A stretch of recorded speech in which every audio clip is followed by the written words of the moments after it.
You're listening to Office Hours with Shannon, Brenna, and Morgan. I love fries.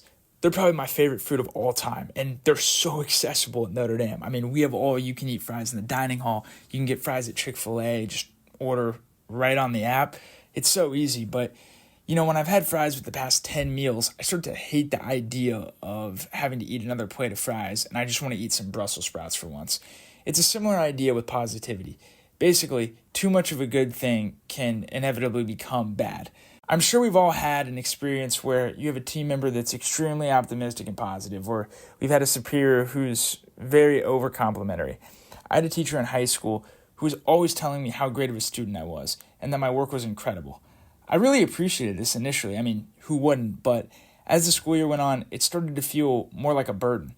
I began to feel like everything I submitted had to be perfect so that I could meet this teacher's professed expectations of me, and it really started to stress me out and made me do way more work than was necessary.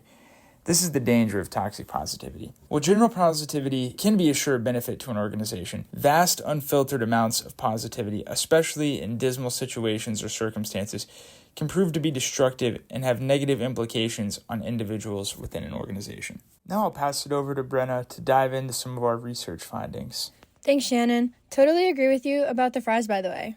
My name's Brenna. Happiness and positivity in the workplace is extremely important. An extensive SED business school study showed that employees are actually 13% more productive when they're happy. However, there's major downsides to a leader who's positive to the point of being toxic. We'd call this toxic positivity. Praise and compliments to an excessive level can become a form of manipulation, and the tendency to want to please one's boss or flatter other employees is often impossible and would require inefficient use of time and resources. These people who are toxically positive can surround themselves with yes people, or people that agree with them and egg them on, which in turn creates a culture of workers that never challenges anything, and that's afraid to call out irrational or illogical actions or directions. The Harvard Business Review outlines this well. If we move over to the Berkeley Wellbeing Institute, we see that they show that positivity is a skill that you have to develop. It can have negative effects on others when you do not have the proper cognitive resources and experience. In addition, to quote the 5 Behaviors article, to better understand how glossing, which is toxic positivity, is impacting organizations, Wiley Workplace Intelligence surveyed 2,500 people, and their findings were pretty interesting. 45% of people have felt pressure to minimize or avoid discussing an issue at work. This highlights a real problem with the level of trust within organizations and an inability to be vulnerable and address needs. Also, 49% say they feel pressure to maintain a positive attitude regardless of their feelings about challenges. These are alarming numbers, and they illustrate the prevalence of toxic positivity within the workplace. I'm going to pass it over to Morgan to outline a little bit more information that we found about this. Thanks, Brenna. Yeah, that actually is really concerning. A study from Montclair State University goes into a little bit of detail on what some of these unnecessary behaviors could look like.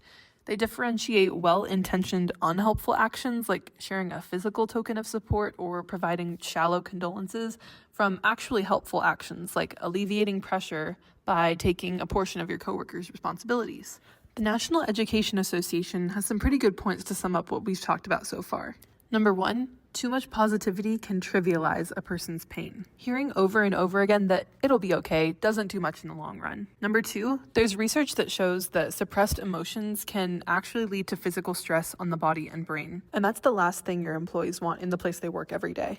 Number 3, focus on acceptance and validate your employees' difficult situations that they tell you about. We all have our own struggles. So what should you do as a team manager? Make it clear how employees can communicate their feelings and that they feel comfortable with doing it without fear of dismissal. Along with this, you need to establish a real sense of trust within the workplace across all levels.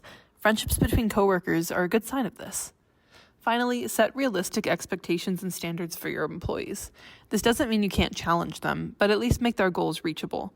Burnout occurs when you're always encouraging them to shoot for more than they're physically capable of. That's about it for this week's episode of Office Hours with Shannon, Brenna, and Morgan.